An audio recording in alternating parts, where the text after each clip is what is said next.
এটা আফ্রিকার জঙ্গলের বাচ্চা কি এটা বললেন, ঠিক তাই করা হইল। এখন কেমনে পার হবে? সাহাবারা টেনশন, যুদ্ধরা টেনশন, আমরা এই আফ্রিকার জঙ্গল বিজয় করব, যাব কেমনে, কিভাবে যাব, টেনশনে পড়েছেন। মুসলমান ভাইরা আমার, সমস্ত সাহাবীদেরকে নিয়ে, বন্ধুদেরকে নিয়ে, যোদ্ধাদেরকে নিয়ে হযরত সাদ বিন আবি ওয়াক্কাস রাদিয়াল্লাহু তাআলা আনহু বসে পড়েছেন। যোদ্ধাদেরকে বলতেছে, ও আমার সাথী ভাইরা, আমরা দীর্ঘক্ষণ দিনে দাওয়াত দিতে দিতে আমরা যে জায়গায় যাব, আফ্রিকার জঙ্গলে যাব। আফ্রিকার জঙ্গলের নদীর সমুদ্রের সাথে এসে আমরা কিন্তু আটকিয়েছি, কারণ আমাদের পার হওয়ার মতো, ওই পাশে আফ্রিকার জঙ্গলে যাওয়ার মতো আমাদের কোনো পদ্ধতি কিছুই নাই। আমরা কেমনে যাব, আমাদের কোনো কিচ্ছু নাই। তার সাথীদের মধ্য থেকে কেউ বলে উঠল, ও নবীর, আপনি যদি আমাদেরকে সমুদ্রের ভেতরে লাফ দিতে পারেন, আমরা লাফ দেওয়ার জন্য রেডি হয়ে আছি, শুধু আপনি হুকুম দিবেন, আদেশ করবেন, আপনার আদেশ মানতে আমরা চুল পরিমাণও দেরি করব না।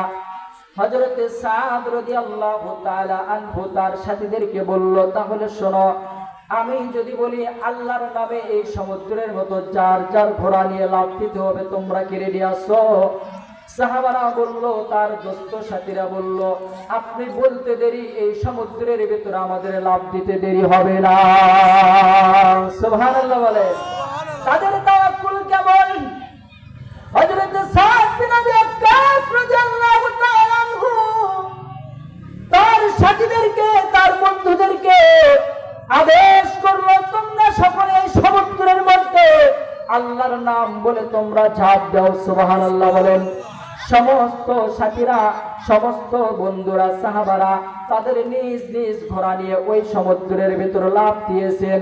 মজার বিষয় হলো, আল্লাহর নাম নিয়ে লাফ দেওয়ার জন্য, আল্লাহর নাম নিয়ে ঝাঁপিয়ে পড়ার জন্য আল্লাহ তাআলা পুরো সমুদ্রটা পার করে দিয়ে ওই আফ্রিকার জঙ্গলের পাড়ের ওপর সকলকে একত্রিতভাবে আল্লাহ তাআলা পার করে দিয়েছেন। সুবহানাল্লাহ বলেন। ও গোবিন্দগঞ্জের মুসলমান, ও প্রত্যেকের মা, দেখেন তাওয়াক্কুলকারী কয় মালিকের উপর কি পরিমাণ বিশ্বাস। যতগুলো সাহাবারা ছিল, যতগুলো বন্ধুরা ছিল, প্রায় 60,000 যোদ্ধারা ছিল, প্রত্যেকের ঘোড়া নিয়ে এই সমুদ্র পার হয়ে আফগানিস্তান, প্রত্যেকে এই আফ্রিকার জঙ্গলের শহর উপরে যখন চলে গেছে। মজার বিষয় হলো, যতগুলো ঘোড়া ছিল, যতগুলো মানুষের পা ছিল, যতগুলো ঘোড়ার পা ছিল, একটা ঘোড়ার পায়ের পশম পর্যন্ত পানি দ্বারা ভেজে নাই। সুবহানাল্লাহ বলেন। এই ঘটনা এসেছে যখন সমুদ্রের মধ্যে সাদ রাদিয়াল্লাহু তাআলা আনহু আল্লাহর নাম বলে সমুদ্রের মধ্যে ঝাঁপিয়ে পড়েছে। এমন মনে হইতেছিল তারা মনে হয় মরুভূমির মধ্যে শুকনো জায়গা, বালুর ভেতর দিয়ে তারা যাইতেছিল সমুদ্রের মধ্যে, এরকম মনে হইতেছিল।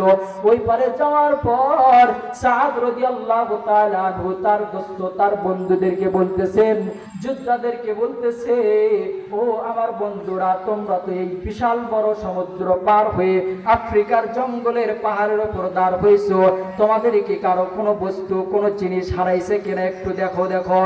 ও মুসলমান ভাইরা আমার, ওখান থেকে একজন গরীব সাহাবী সাদ বিন আবি ওয়াক্কাস রাদিয়াল্লাহু তাআলা আনহু ডাক দিয়ে বলতেছে, ও আমির, ও সাদ ভাই, আমি গরীব মানুষ, আমার কোনো ঘর নাই, বাড়ি নাই, কিচ্ছু নাই, আমার অর্থ সম্পদ কিচ্ছু নাই, কিন্তু আমার একটা প্লেট ছিল, প্লেট, এই প্লেটটারে আমি পানি পান করতাম, এই প্লেট দিয়ে আমি খানা খাইতাম, ঘুমানোর সময় এই প্লেটটা আমি বালুস হিসেবে আমার মাথার নিচে দিয়ে আমি ঘুমাইতাম, কিন্তু আমি দেখতেছি আমার এই প্লেটটা নাই, মনে হয় এই প্লেটটা সমুদ্রের মধ্যে পড়ে গেছে।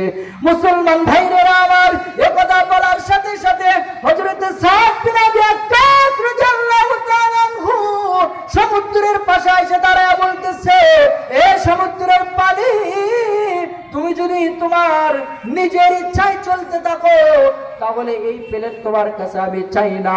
আর যদি তুমি মালিকের ইচ্ছায় চলতে থাকো তাহলে এই প্লেটটা এই মুহূর্তে ঢেউয়ের মাধ্যম দিয়ে এই আফ্রিকার জঙ্গলের পাহাড়ের উপর তোমার প্লেটটা উঠে দিতে হবে। এই কথা বলতে দেরি হয়েছে, এমন একটা সমুদ্রের মধ্যে এমন একটা ঢেউ আল্লাহ তাআলা নাজিল করে দিয়েছে, এই ঢেউয়ের সাথে সাথে ওই প্লেটটা আফ্রিকার জঙ্গলের পাহাড়ের উপর, নদীর পাহাড়ের উপর উঠে আসছে। চিল্লায় বলেন না সুবহানাল্লাহ। এই জন্য তাওয়াক্কুল করবো কার উপর?